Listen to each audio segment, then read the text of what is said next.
But then, because I didn't have to work anymore, I decided I was going to go back to school, and I was going to just everything that they'll give me, I'll take.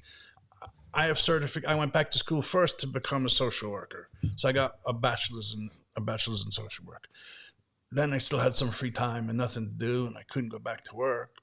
Because if you do work and make too much money, then they take away the individual unemployability. Because if you're able to work, then how can you be unemployable? So you got to be real careful about how you work that with the VA. So there's not really a whole lot I could do anyway. Yeah. But so I did. So I went back to school again. I got certified as a PTSD and a military sexual trauma counselor.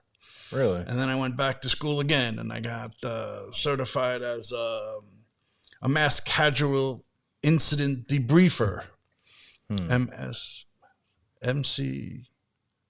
Yeah, MCID, mass casualty incident debriefer. And then I don't know. My fourth wife got pregnant, and all of a sudden, my religion started to call to me again. It's like, what do we want to do? We want to raise the baby Jewish. We want to bring her up in a Jewish atmosphere. We want to do the right thing religion-wise.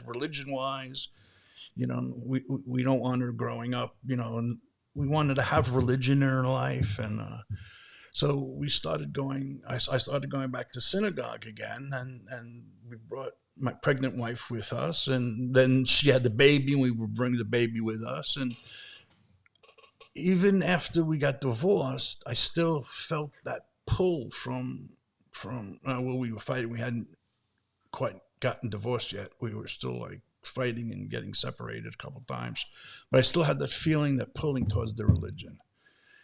And back in 2015, I decided to go back to seminary, and it took me 5 years to finish all of that stuff. But in 2019,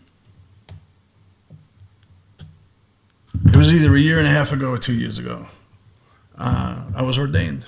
And I was ordained as I'm a rabbi. I'm an official rabbi. I'm officially an ordained rabbi. I'm a clergy. I can perform weddings and civil unions and do funerals.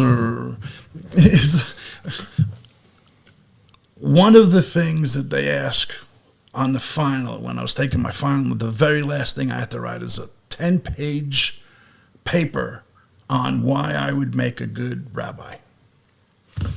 And I wrote a lot about the fact that I think that rabbis these days have to know a lot more than the rabbis of old, because there's so many different things going on in life.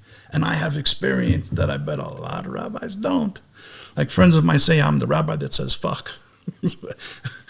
I don't know a lot of rabbis that say fuck. Yeah, I think you might be the only rabbi I've ever met. So I have that connection, and I have a connection with military. Yeah, you know, and I'm with IW, Irreverent Warriors, and I go on their hikes and stuff, and I like to hang out with the people from IW. Yeah.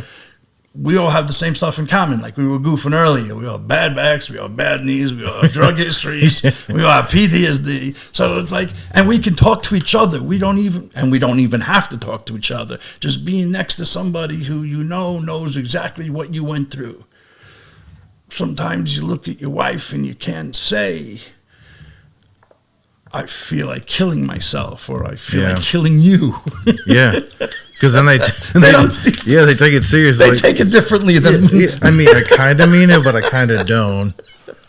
I'm just very frustrated, and I can't talk to you because you don't understand what's going on. And I'd love for you to understand. Yeah, but I need. You're just gonna think I'm crazy, and I just can't.